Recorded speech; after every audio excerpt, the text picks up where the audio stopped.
कपड़े धोने वाली बहू। शादी के पहले से ही विभा को कपड़े धोने का बड़ा शौक था। कभी नल के नीचे तो कभी तालाब के पास। अरे मेरी नीली वाली लुंगी नहीं दिख रही है। विभा की अम्मा, कहाँ रखी है लुंगी? अरे वो तो विभा ने परसों ही धोकर रखी थी आपकी अलमारी में, देखो वहीं होगी। वो ना मैंने आज धो दी, मुझे लगा कि गंदी हो गई होगी। अरे कैसे गंदी हो गई थी? उसे तो मैंने पहना भी नहीं। हे भगवान, इस लड़की के कपड़े धोने की आदत से परेशान हो गया हूँ मैं। जितना तो घर में राशन नहीं आता, उससे कहीं ज्यादा डिटर्जेंट पाउडर का खर्चा है। इसकी शादी करवा दो, शादी जाए अपने घर में ही करे काम, फिर चाहे घर के कपड़े धोने हो या पूरे गांव के। हाँ ठीक बोल रही हूँ, देखता हूँ मैं कोई लड़का। वो दिन भी आ जाता है जब विभा को देखने लड़के वाले आ जाते हैं। लड़की मुझे अच्छी लगी।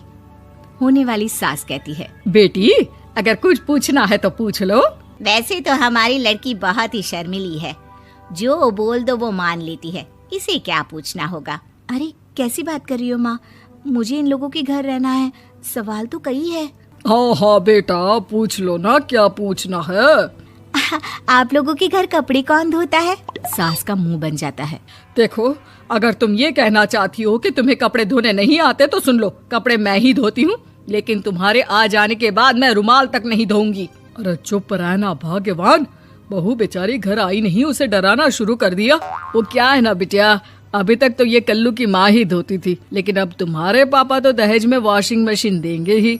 तभी विभा की माँ बोल पड़ती है, सवाल भी पूछा तो क्या। वैसे भाई साहब, मशीन की तो फिर भी कपड़े धोने की कैपेसिटी होती है। मतलब जो बिटिया दे रहे हैं ना विभा, इसे कपड़े धोने का बहुत शौक है। ये आप लोगों के क्या, आस पड़ोस गांव मोहल्ले सबके कपड़े धो दे और उफ तक ना करे।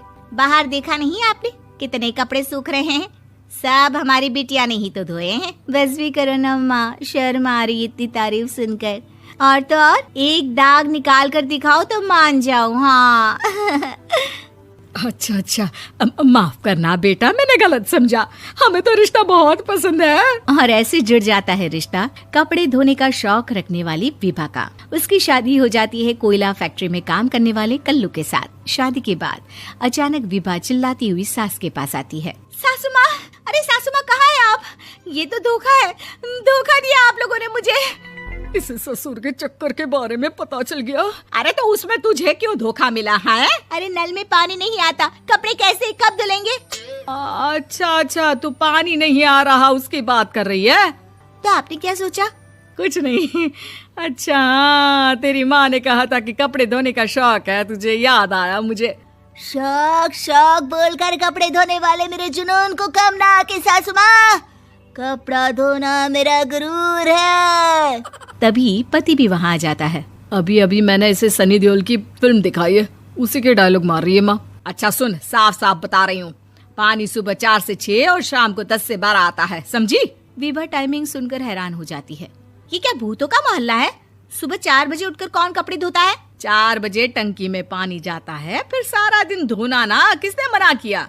अरे कैसी बात कर रही हैं? 200 लीटर की टंकी में कितने कपड़े धो लूंगी मैं? सुबह ही उठ जाऊंगी मैं। अब क्या था, विभा सुबह 4 से लेकर रात के 12 बजे तक कपड़े ही धोती रहती। एक रोज सास पड़ोस से निकलकर कहीं जा रही होती है कि साथ वाली कहती है, हाँ कल्लू की माँ, जरा ये बताओ कि 2 साड़ी है, 2 ब्लाउज और एक पेटीकोट और एक नाड़े वाला लंबा कच्छा। हाँ तो? अरे तो क्या, कितना लोगी धुलाई ये बताओ। धोबन दिख रहे हैं हम क्या? हमारे पति सरकारी नौकरी से अभी रिटायर हुए हैं और बेटा सुपरवाइजर है कोयला फैक्ट्री में। धोबन समझ रखा है हमें? हाय रे कल्लू की अम्मा, माफ कर दो, वो तो मोहल्ले में यही सब बता रहे थे कि तुमने बहू को कपड़ा धुलवाने के काम में लगा दिया है। सास को पड़ोसन की बात सुनकर गुस्सा आ जाता है। वो घर पहुंचती है जहां घर के बाहर ही इतने सारे कपड़े सूख रहे होते हैं जितने कि किसी धोबन के घर पर। अरे ओ कल्लू की दुल्हन, बाहर निकल। माँ जी यहीं आ जाओ, बाथरूम में चादर धो रहे हैं हम। अरे अभी हम धोते हैं, तुमको बाहर निकलो। ये आस पड़ोस वाले बोल रहे हैं कि हम बहू से कपड़े धुलवा कर उसे कपड़ा धोने वाली बना दिए हैं। अरे छोड़ो ना माँ जी, किन लोगों की बातों में आती हो? आस पास के लोगों का तो काम ही होता है कि वो किसी तरह सास बहू को लड़ा दे। बहू सारे घर के कपड़े धोती है, ये क्या कम है? बोलिए। सास को भी लग जाता है कि वो बहू का ये सनकीपन नहीं छुड़वा सकती, इससे अच्छा है कि खुद ही चुप हो जाए।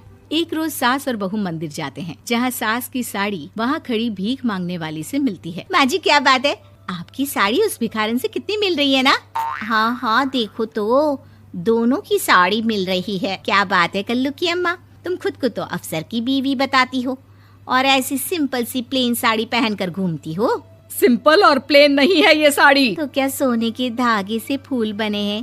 कुछ भी सासू माँ, कुछ भी। हाँ, बने थे इस साड़ी में सोने के धागे से फूल। मेरे पति लेकर आए थे मद्रास से स्पेशली मेरे लिए 10,000 की। ताहे भाई साहब इस भिखारन के लिए भी सेम टू सेम साड़ी लेकर आए होंगे 10,000 की। सास उस वक्त कुछ नहीं कहती, लेकिन बहू के साथ घर आती है और अलमारी से एल्बम निकाल कर लाती है। ये साड़ी देख रही है, ये वही साड़ी है जिसे मैंने अभी पहना था।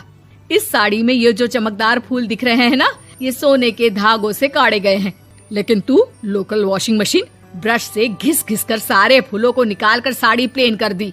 मुझे माफ कर दीजिए सासू माँ। और तो और, जब मैंने तुझे तेरी गलती के लिए कुछ नहीं कहा, लेकिन तूने तो सबके सामने मेरा मजाक ही बना दिया। क्यों? बहू को समझ में आ जाता है कि अब से उसका कपड़े धोना बंद।